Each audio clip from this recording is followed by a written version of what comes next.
ಸೂರಜ್ ಏನ್ ಟ್ರೈ ಮಾಡ್ತಿದ್ದ, ಧನುಷ್ನ ಏನಕ್ಕೆ ಎತ್ ಕಟ್ತಿದ್ದ ಅಂತ ಗೊತ್ತಿಲ್ಲ.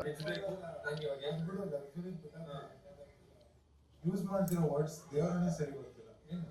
ನೀವೇ ಬಂದ್ಬಿಟ್ಟು ಟೀಗ ಅಂಚಲಿ ಜಾಸ್ತಿ ಆಗೈತೆ ನಾನು ಅಲ್ಲೇ ಹೋಗ್ದೆ ಅವ್ನಿಗೆ ನನ್ನ ಹತ್ರ ಮಾತಾಡಕ್ಕೆ ಬರಬೇಡಿ ಇಬ್ರು. ನೀನ್ ಯಾಕೆ ಅನಿಸ್ಕೋಬೇಕು ಟೀಗ ಅಂಚಲಿ ಅಂತಲ್ಲ? ಅವನ್ ಯಾಕೆ ನಿನ್ಗೆ ನನ್ನೆಲ್ಲ ಅಂದಿದ್ದವನು ಇವಾಗ ನೀನ್ ನನ್ನ ಮುಂದೆ ನಿನ್ಗೆ ಅಂದ ಗುರು ಅವನು ಏನಂತ ಟೀಗ ಅಂಚಲಿ ಜಾಸ್ತಿ ಆಗೈತೆ ಇವ್ರಿಗೆ ಅಂತ.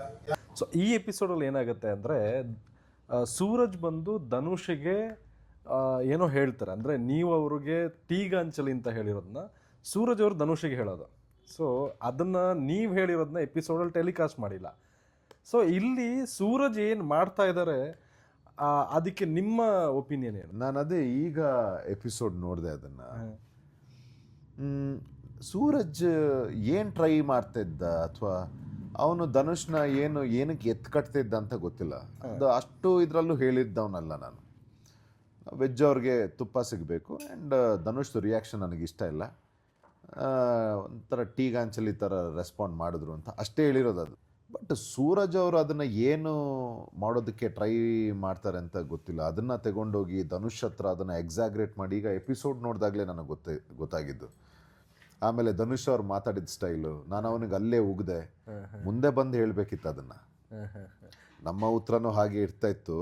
ಹಿಂದ್ಗಡೆ ಮಾತಾಡೋದು ಇದೆಲ್ಲ ಅವರ ವ್ಯಕ್ತಿತ್ವನ ತೋರಿಸುತ್ತೆ. ಈಗ ಸೂರಜ್ ಏನು ಮಾಡ್ದ ಅಥವಾ ಧನುಷ್ ಏನು ಮಾಡ್ದ ಅವರವರ ವ್ಯಕ್ತಿತ್ವ. ಧ್ರುವಂತ ನಾನು ಯಾವುದಕ್ಕೂ ಸ್ಟ್ರೈಟಾಗೇ ಕೊಡ್ತೀನಿ. ನಾನು ಮುಂದೆನೇ ಕೊಡ್ತೀನಿ. ನಾನು ಮುಂದೆಲ್ಲ ಮಾತಾಡೋದಿಲ್ಲ, ಸ್ಟ್ರೈಟಾಗೇ ಕೊಟ್ಟಿದ್ದೀನಿ. ಬಹುಶಃ ಆ ಎಪಿಸೋಡ್ ಅದು. But it's again end of the day it's a game show. ಒಂದು ರೀಸೆಂಟಾಗಿ ಒಂದು ಇಂಟರ್ವ್ಯೂವಲ್ಲಿ ನೀವೊಂದು ಮಾತು ಹೇಳ್ತೀರಿ. ರಜನಿಕಾಂತ್ ಅವರು ಹೇಳ್ತಾರೆ, ಒಂದು ಊರಂತ ಹೇಳಿದ್ರೆ ಬೊಗಳದಿರೋ ನಾಯಿ ಇಲ್ಲ, ಆಮೇಲೆ ಸುಳ್ಳು.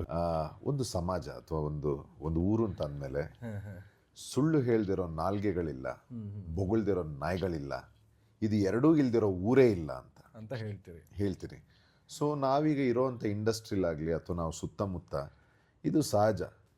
ಇದಕ್ಕೆಲ್ಲ ತಲೆ ಕೆಡಿಸ್ಕೊಳ್ದೆ ನಾವು ನಮ್ಮ ಸಾಧನೆ ಕಡೆ ಮುಂದೆ ಹೋಗ್ಬೇಕನ್ನೋದು ಇದರ ತಾತ್ಪರ್ಯ. Guys, please follow us for more such content.